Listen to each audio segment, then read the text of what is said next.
بسم الله الرحمن الرحيم. marka ugu horeyso waa salaamaya dhamaantiin reer Hirshabeelle, reer UK, reer London, dadkii isu yimid deegaankan ka soo jeeda. runtii waxaan idin leeyahay marka ugu horeysa hambalyo. waxaa farxad noo ah maanta inaan leenahay dowlad goboleed ka turjumaya aayaheena iyo mustaqbalkeena. waxaa farxad noo ah maanta in aynan ka maqnayn miiska arrimaha Soomaaliya looga hadlayo, miiska looga hadlayo horumarinta Soomaaliya, miiska looga wada hadlayo dib u dejinta Soomaaliya. marka guushaas runtii waa guul noo soo wada hooyatay, waa guul u soo hooyatay shacabka deegaanka Hirshabeelle, waa guul adinka idin soo hooyatay meel walba aad joogtaan. waxaan marka wuxuu ahaa taa horta aan idin leeyahay waa guul lagu farxo, waa deegaankiini, waa dowlad goboleedkiini.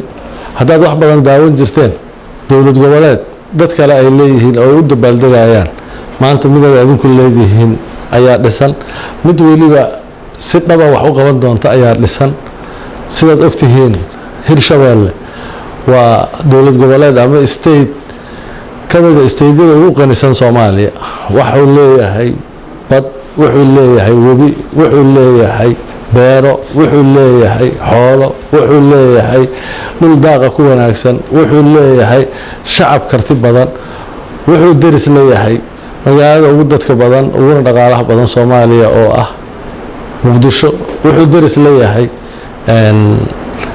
dalka Itoobiya ee aan deriska nahay.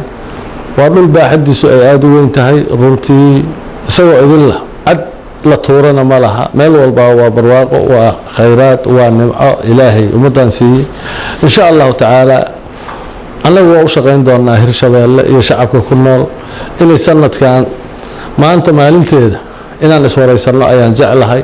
maxaa noo qabsoomay muddo sanad ah. waxaad ogaan doontaan xaqiiqdu in dadkan waxay u baahan yihiin inay ahaayeen maamule, inay aad u sahlan tahay inay horumar ku tallaabsadaan. insha Allah taala waxaan dhisan doonaa wadada dheer ee isku xirta Muqdisho ilaa iyo gobolada dhexe ee labadan gobolba si muxuu dhex marta ayaan dayactiran doonaa. waxaan ka shaqeyn doonaa sidii loo heli lahaa dhaqaalihii lagu dhisi lahaa wadada marta deexda ee ayaduna sidoo kale Muqdisho ilaa iyo gobolada dhexe isu tagaysa. sidaas la mid waxaan ka shaqeyn doonaa webiga fatahaadiisa iyo abaaraha, dhulbeereedka ilaahayna siiyey kanaallo inaan u jeexno kuwii jiray hore aan dib u cusboonaysiino ayaan ka shaqeyn doonaa.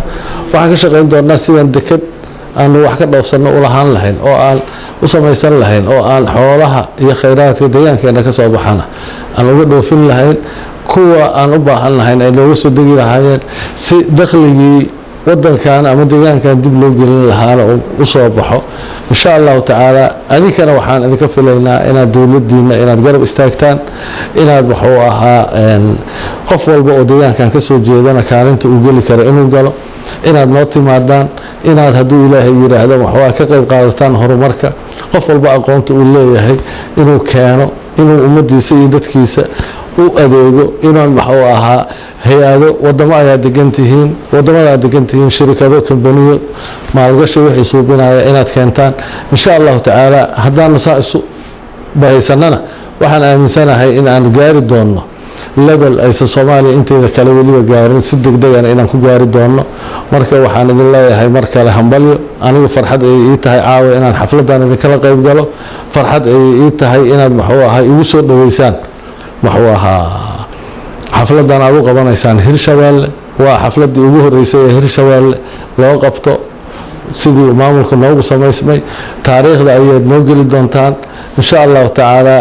guul ayaan dhammaanteen noo wada rajaynayaa. waxaan idin leeyahay mar kale hambalyo. waa mahadsantihiin.